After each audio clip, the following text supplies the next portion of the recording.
Welcome to the Awakened Goddess Show, your source for inspiration, wisdom, and personal discovery. The place to learn from a diverse mix of mentors, metaphysical experts, spiritual leaders, and best-selling authors from around the world. I'm Angela Wilkinson, mindset mentor and founder of the Awakened Goddess Academy.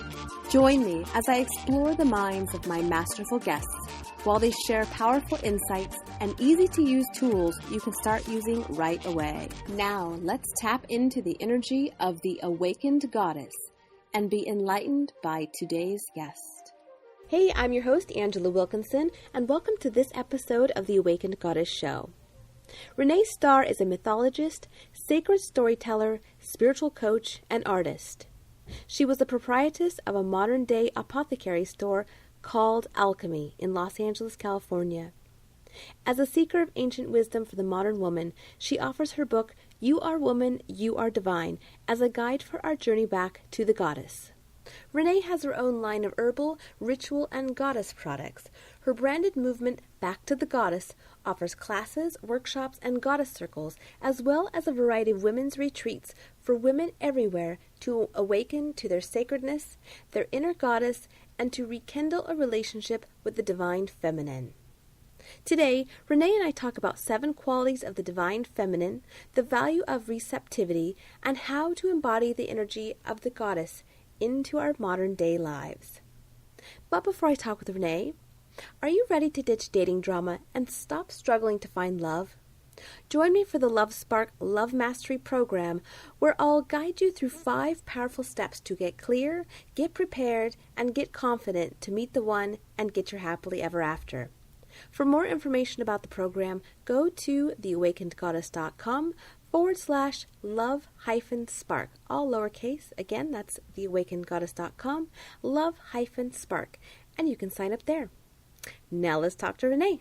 Welcome, Renee, to the Awakened Goddess Show. I am super excited to talk with you today because you and me, we're in that goddess energy, that goddess vibe. So welcome. Thank you so much. It's good to be here. Yeah. Okay, so I found a quote from you, and I wanted to start with it because for some reason it really resonated with me. So I'm just going to share the quote, and then we can dive in from there. Right. So the quote is, when I finished writing You Are Woman, You Are Divine, I realized something that I had not known until then. I, like all the other mythological women, fairies, and enchanted princesses I had read about, had survived. I had made it through to the other side and was now fearlessly, courageously, and gorgeously whole. So, I just love that. So let's start there. Thank you. Yeah, that was quite an awakening and an awareness for me. The book took much longer than I imagined, and it also, and I hear this from other authors, but for me it was just an eternity. And it also took me through every single chapter as if it were an alchemical mill. And it just worked me every chapter, and the goddess and her presence in my life and her challenges to me and her gifts and blessings. It was an enormous experience. It took me over 3 years, almost a little over 3 years. It was just an enormous, upheaving, transformational, healing experience. And when I did emerge from that, I realized I had made it through something very extraordinary. Yeah, well, I started writing a book a while back ago. Never finished it, but I understand exactly what you're talking about. It's like when you're creating something like that, and I mean, you're expressing your soul into your work, and it's interesting how it does require you to step in fully through that process and really walk your talk. Yeah, absolutely. And it's interesting when I remember having a conversation with my publishers afterwards, and I said, this is my life's work on paper. This is everything I've done as an adult woman put into paper, put into words, put into this book. It is my experience as a guidebook for other women, and I don't think the goddess would have let me get away with just writing it. I think she really wanted, clearly, really wanted me to go through it. And I'm hearing from other women that they're going through this experience when they read it as well. So then that's, music to my ears. That makes me so happy as an author to hear that. And it's a gorgeous thing. Yeah, super, super cool. So in your book, you talk about 7 myths about women heroines in your book. So tell me, can you walk us through those? Yes, there are 7 major mythic sacred stories, and there are also 2 extra ones that start and end the book.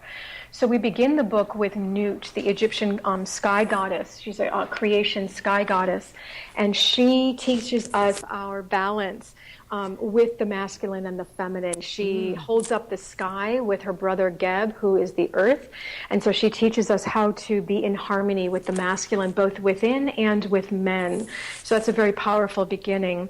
And then we go into the main section of the book, which has these 7 super delicious and amazing sacred stories. I call it our mythic history, that take us to 7 qualities of the many, many, many goddess qualities. I chose 7. And the first one is Lilith, for our power, our deep, primitive, sexual, female power, which I love. It was very hard not to write the entire book with Lilith. She wanted to take over the whole book. And my publisher said, tell her she can only have 1 chapter. So she only got 1 chapter. But then we move to the other goddesses, and we have Yemaya for creativity. And she is originally a Yoruban goddess and now a Santorian goddess, very African, Cuban, Haitian. And we move to White Tara, which is a tantric Buddhist goddess for stillness. We have White Buffalo Calf Woman, which is a Lakota native goddess for wisdom. We have, oh my gosh, and I wrote the book and I'm forgetting which one comes next, but we have Voice, Cassandra. She's an ancient Greek. She's actually not a goddess, but her story was such a fabulous archetype that I felt she needed to be in there. And she teaches us the power of our voice and our intuition. And we have Radha, the Hindu goddess of passion. She teaches us how to really get back in touch with the innate female feminine passion and our sexuality and our joy and our delight in the body and the pleasures of the body. And we have Eve, who is our awakened goddess. She teaches us of our awakening. Yes. Very cool. Okay, so, and I love how you bookend Lilith and Eve. Yes, and also I forgot, Isis is the very end. There's 2 Egyptian goddesses, so Nut begins and Isis ends, and Isis is our goddess of remembering. She teaches us of wholeness. Yeah, so I don't know exactly what it is, but in my early 20s, when the first time I heard about Lilith, I mean, I was just like, whoa. That is like, I totally resonated with her energy. Yes. So let's talk about Lilith. Since she wanted to take up the whole book, we'll just give her some space here because let's just go there. I feel the same way. When I first started to study her and research her mythology and her story, it resonated beyond words, to my bones. It resonated with me, and her mystic, magical presence and the mystery and the taboo around her just made me want to dig even deeper and revive her even more. And that's really what I did.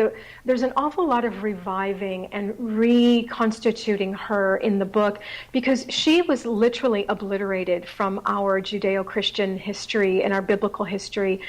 And it's interesting, I found myself very attracted to researching the Bible, the creation myths, the Judeo-Christian Bible for several of the goddesses, because that is our modern mythic history. In the Western world, it is our modern mythic history, and those are our goddesses.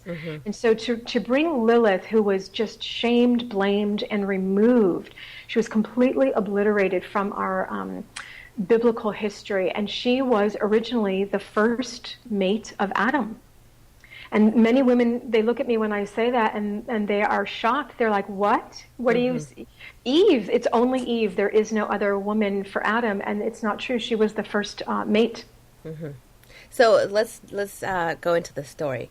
Tell it, for those people that aren't familiar, because like I said, it was my early 20s and I was like, there is someone else. Yes.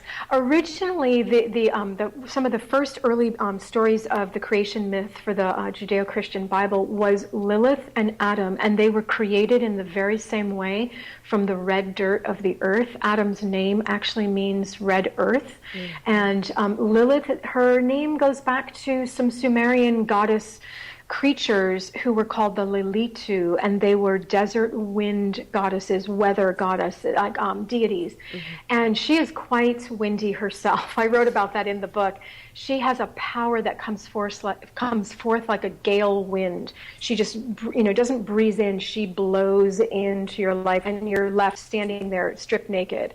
But her story is that she was created equally along with Adam, and together they lived in the Garden of Eden, and they were delightfully in love. They enjoyed each other's company, their bodies. They had pleasure between them. And one day Adam decided to experiment with his dominance, and he said to Lilith, I will no longer allow you to remain on top of me or beside me. You will lay beneath me. And she was heartbroken. She was upset, angry, frightened. And in all of those emotions, she became a shape-shifting creature and became a screech owl and flew away from Eden. She was so upset. There was grief. She couldn't, they argued about this, and Adam was unrelenting. And she took herself to the Red Sea. She flew to the Red Sea as a screech owl, and she became enraged, and her grief overtook her. And God demanded that she return, and she said no. And God sent 3 angels, and she said, too bad, so sad, no. and the angels, and she argued with them, and the angels begged her and pleaded, please come back, it's your rightful place. And she said, not under the circumstances that Adam has presented. And she threatened to, according to the demonized version of her myth, she threatened to kill all the children born of Adam's seed. And she had a premonition of Eve, and she said, all the daughters of Eve and all the sons of Adam and all the children born of their seed. And the angels begged her to take this curse back, and she gave one condition.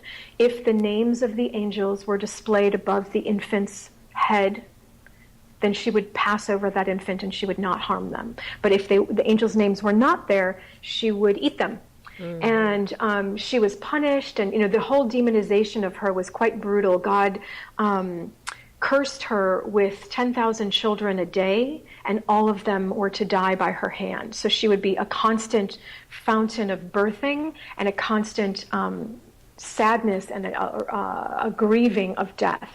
And so that's how she would live out her days. Now, when I really went back and researched this, I found this to be what I found is a Yiddish word, Bubba Maisa, which is a grandmother's warning tale. And it was a cautionary tale in the folkloric, Kabbalistic teachings of Judaism that Lilith was this demon. And she really wasn't. Yeah. It's just amazing how it seems like that was a big turning point in the power dynamic between men and women. Yes, what it did was it illustrated the power dynamic. The power dynamic was actually already happening. We were originally a people on the earth living very pagan lives, very earth-worshipping and earth-friendly lives. We knew of the masculine and the feminine, the divine masculine and the divine feminine, the god and the goddess. And when patriarchal religions came forth, they began to eclipse the goddess aspects. So women who had, been exalted and revered to represent this and embody this were feeling suppressed, and they were suppressed. So there was an outrage, and nothing they could really do about it. The patriarchal movement was underway, it was happening, it was strong, and they were being trampled by it. And so in order to teach them and contain them even further, Lilith, who was one of their poster goddesses, was demonized and told that her power was wrong and that it was evil, and to be like her would to be like an evil demoness woman. So that was the new role model. So do you think that that had an impact on, like, say, the witch burning trials Sure. and how women's gifts and powers are, like you say, demonized or devalued? Feared. Yes, and it's interesting. I've had some reaction to the book on many levels from men and women asking if I am against the masculine, which I find interesting because there's nothing in the book that describes that whatsoever. But there is a curious experience that I found with the book, and that was a peaceful forgiveness and healing that occurred for me about the energy and the essence of women having been so suppressed, so demonized. And one thing I learned while writing the book and doing the research, and also through my own goddess spirituality, is that without the presence and the equal presence of the goddess in the world, without the divine feminine present in our lives, we will experience what we've been experiencing.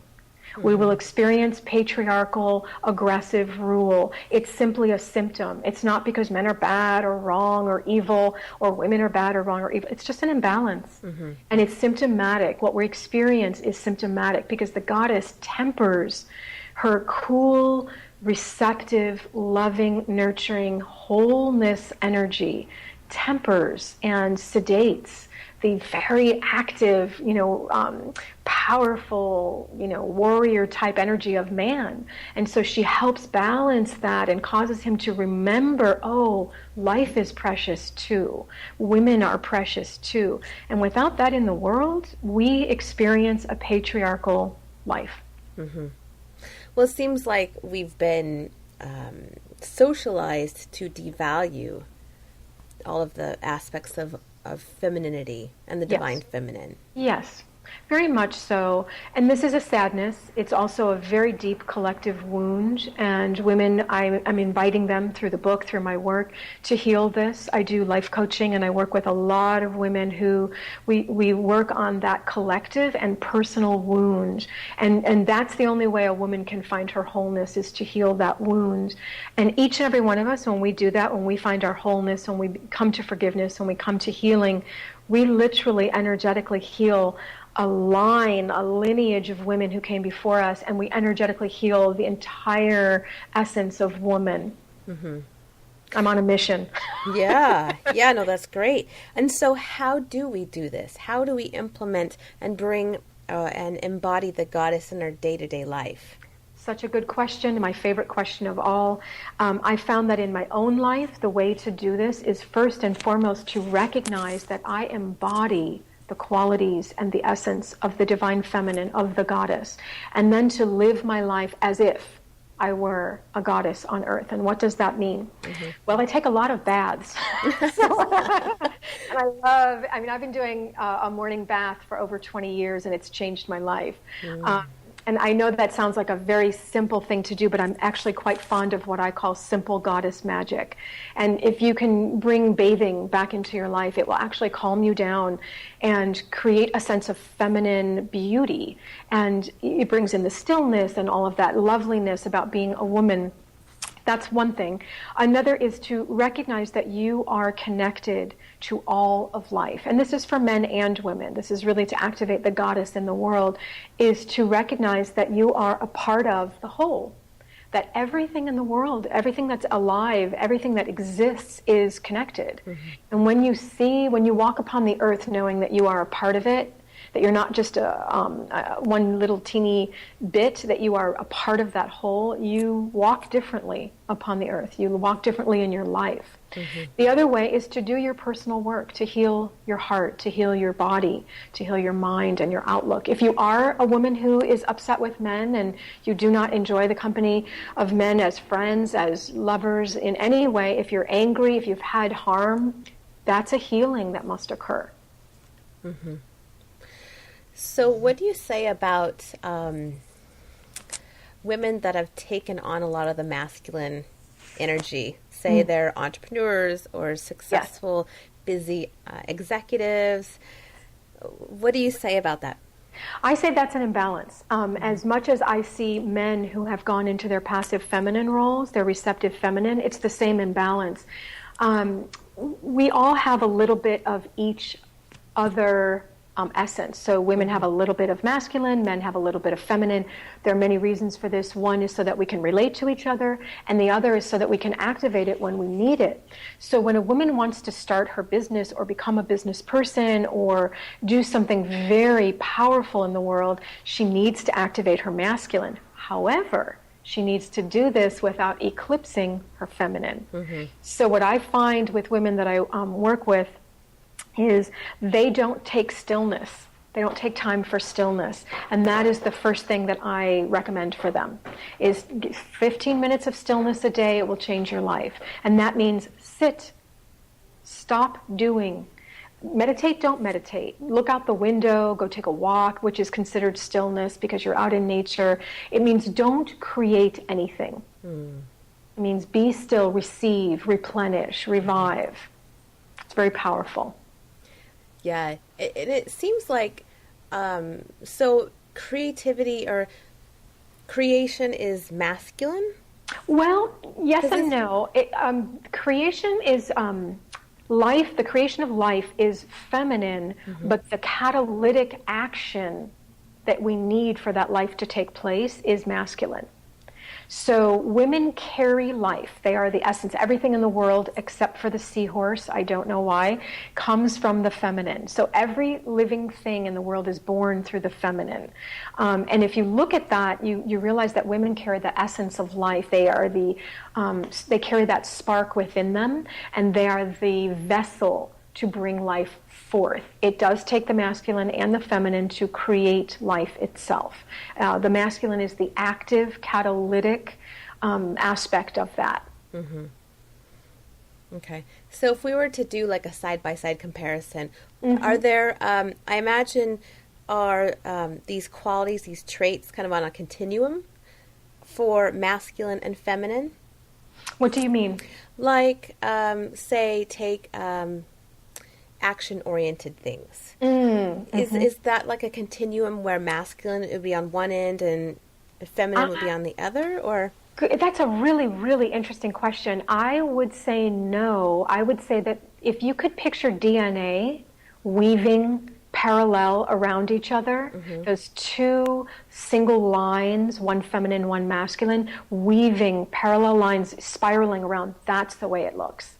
So you're weaving in and out side by side. You can be on one side or the other. You can bring them together. You can work with both. But I wouldn't say they're polar on a continuum basis. I would say that they're parallel and side by side, which is interesting because I believe that might have been the original drive of the feminist movement is, why can't I stand next to you? Which brings us back to Lilith. Why can't I be next to you? Why can't I share space with you? Why must I be beneath you? So there is that, there's a natural order, a natural urge to be side by side with the masculine. And that is how the world will heal and rebalance, is when the feminine is right beside the masculine, as it should be. Yeah.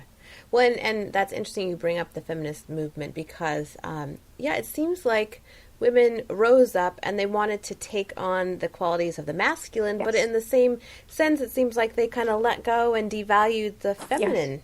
Yes. So, it's such a conundrum, and it's something that I tend to sidestep. Like, I hear feminist movement and I run in the opposite direction because it actually is a conundrum, and it has caused a tremendous amount of blessing and a tremendous amount of pain and damage. It's caused a lot of harm. And I think what's happening now is the new feminist movement, the women who are young, moving into their feminism now, are asking for this balance rather than equality.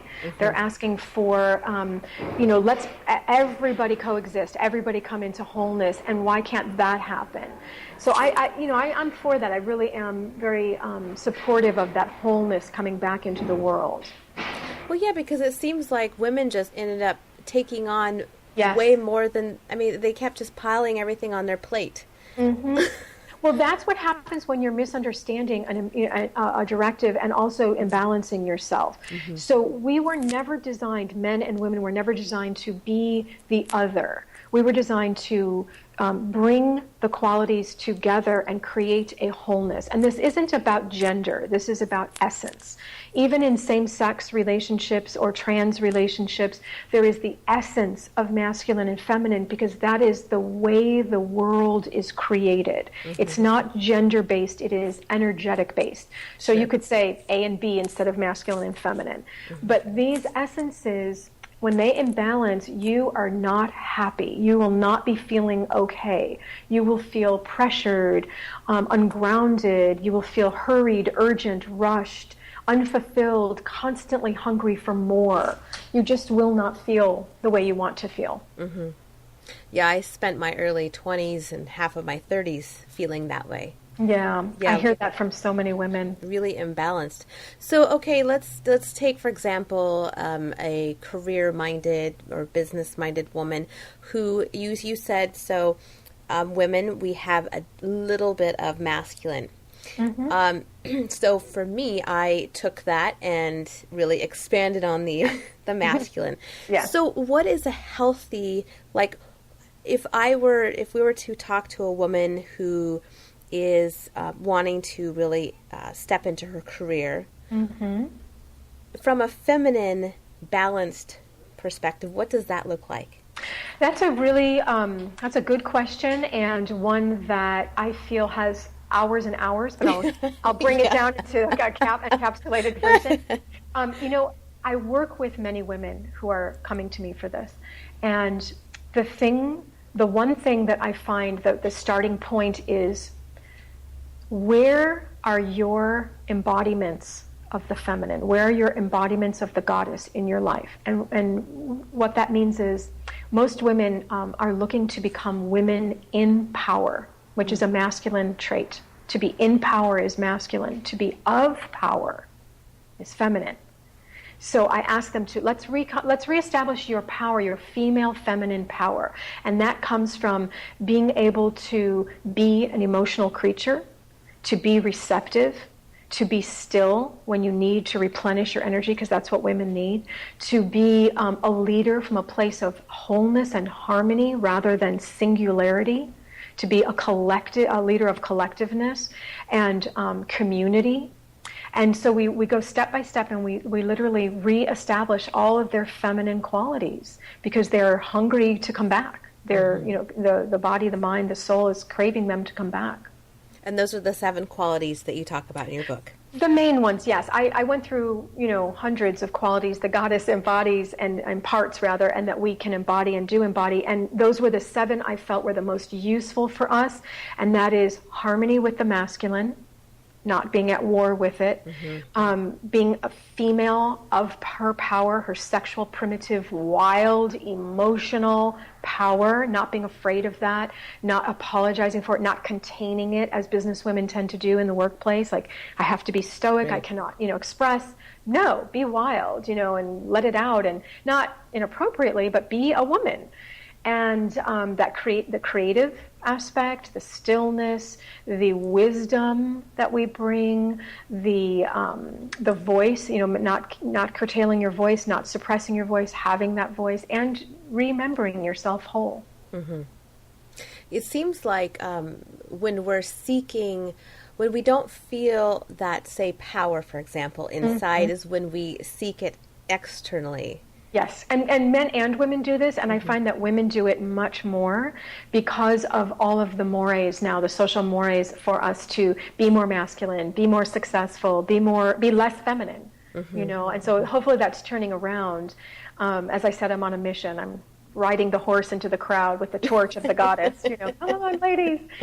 And what's interesting is, I really am, one of my pet projects, so to speak, is to really address the modern woman's journey back. Who is the modern woman? She is not interested in the image of the goddess, the robed woman who walks around, lives in the forest with her animals and her herbs. I want you to go in your kitchen and use your herbs. I want you to dress the way you want to dress and do simple goddess magic, and be a goddess in the workplace, be a goddess in the home, be a goddess outside, be this modern goddess. Well, another area I think is really confusing for women is in relationships. Yes. And so how do you see a balanced relationship? What does that look like? A balanced marriage? A balanced marriage is everybody in that relationship, the man and the woman, being their predominant essence. So it means that it's like a dance. Mm-hmm. And it means that in every relationship, one person is always going to be more extraordinary. Someone's always going to be leading that relationship. And one thing I teach women is women happen to be the leaders of spiritual life in the relationship, the leaders of energetic spiritual life. It is what the goddess imparts into the world. She imparts the healing and the balance and the nurturing and the nourishing aspects of life. And since we embody her, that's what we bring to a relationship. Mm-hmm. So I find most women like to drive the relationship. And they like to drive it from a masculine place. Let's get married in 2 years. Let's move in a week. Let's have 2.5 children. Let's move into this area. This is how I want the life to look. And that's a masculine thing. Masculine is projective. It is supportive. It is leading in the quality of action. Mm-hmm. So men are confused. They are extraordinarily confused by very masculine, overbearing women. Mm-hmm. And women, when they calm down and when they go into receiving and when they allow a man to treat them as a goddess, the entire relationship balances. And that is a beautiful thing to witness. Yes. It's that surrender.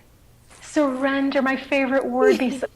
I have two favorite words, surrender and sovereignty.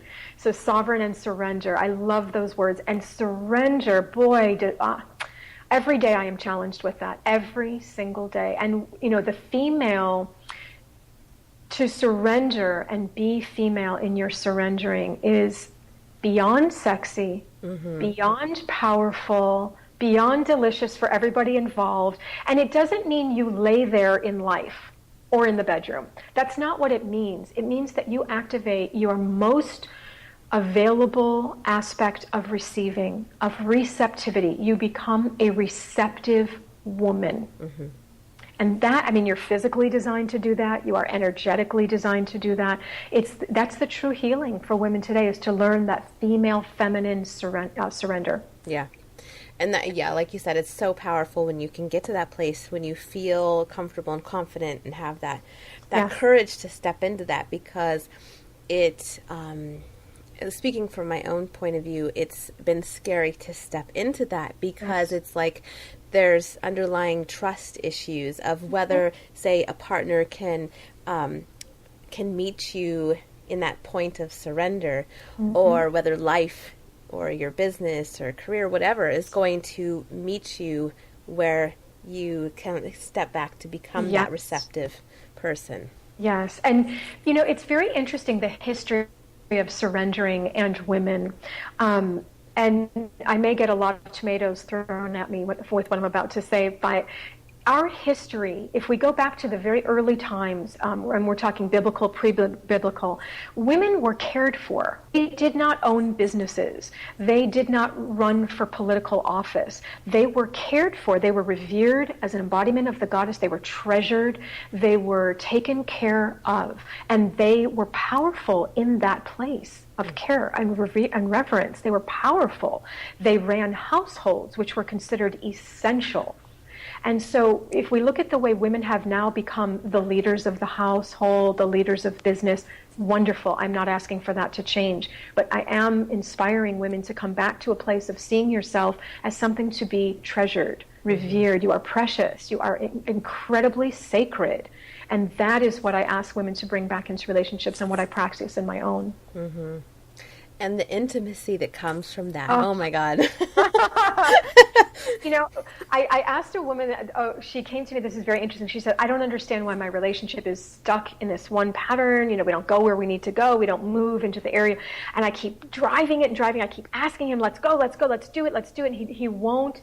And I said to her, stop everything. Simply love him, mm-hmm. receive him, enjoy the relationship, and watch what happens. In 30 days, the entire relationship, she emailed me and said, sex is amazing, relationship is moving forward, everything is fine. And it seems like such a bizarrely simple fix. but it's an energetic shift. Are you going to be the leader in the dance, or are you going to be led? And if you allow yourself to be led, he will rise and support you in ways that you are so hungry for that you will weep at the joy of it. To be supported by masculine essence, to be protected and cared for, is something women crave. Yeah. Yeah. And yeah, we just need to, I say just, but yeah, settling back and allowing, trusting and allowing our partner, or I say source or universe, to support us. Well, it's. I'm glad you said that. It's a powerful thing that you just said. In order for us to trust another human being, we have to first trust spirit and source. And if we believe, as I did many years ago, I actually said this and I burst out laughing afterwards. I said to a friend, "Oh, I can't surrender to God. God's a slacker. If I don't do it, it won't get done." I'm a really spiritual person. I'm very deeply connected to spirit. And she laughed and I laughed and I said, "Oh my God, I'm horrified. That is really a core belief of mine, that if I don't do it, it won't get done." Yeah. So I practice surrendering and trusting the goddess and God as a whole every day. I have to reset and reestablish that every day. And that's how I trust other people. That's how I trust my relationship. That's how I trust anything that I'm involved in that requires that surrender. I can't do it without trusting spirit first. Mm-hmm. Mm-hmm. So I think that's a beautiful place to wrap up. So speaking of surrender, what would be a practical tip that we can start using like right away? I would say get into a daily practice of surrendering your stress, problems, worries, doubts, and fears to the goddess. I wake up in the morning, I light a piece of incense, a stick of incense, sometimes a candle, and before I eat or have tea, I stand in prayer. And this can be informal, and I'm very informal with the goddess. I'm like, Mother, Divine Mother, I trust you to show me everything I need to do and everywhere I need to be. And I trust that you will show up in recognizable ways. I trust that my life is in good hands with you. And I surrender all my worries, my fears, my doubts to you. They're too big for me to handle, and I don't want them. And that's how I reset it. It's very simple. It's very easy. That's awesome. And it just really sets your day in such a, just on the right foot. You're just stepping out on the goddess foot. Yes, absolutely. Absolutely. Oh, perfect. Well, so how can the listeners connect with you? I know you have some really cool things coming up and you have a gift that you want to share. Yes, thank you. They can connect with me at my website, www.backtothegoddess.com. And the special gift is a discount on my book. And when you go into the shop, you can find the book and just type in the promo code AWAKENED, lowercase, and you'll get $4.95 off the book. Awesome. Yes, and I also have a wonderful retreat coming up at the end of April in Sedona. It's called Moon Wild, and it is a goddess retreat. We're going to connect to the beautiful rituals and ancient ways of the goddess, and also the lunar wisdom of the Great Mother Moon. So it's going to be a wonderful retreat. Ooh, that sounds really fun. Yeah, and listeners can actually go for free if they sign up for friends. Oh, cool. Yeah, so all they have to do is email me with 4 friends who are interested, and they go for free. Nice. Mm-hmm. There you go, ladies. Perfect. Well, thanks, Renee, for joining me today. I just loved this conversation and loved getting to know Lilith more and learning about the divine masculine and feminine and all that stuff. It's just like right up my alley. So thank you. You're so welcome. Thank you. I truly enjoyed speaking with you as well. Yeah, cool.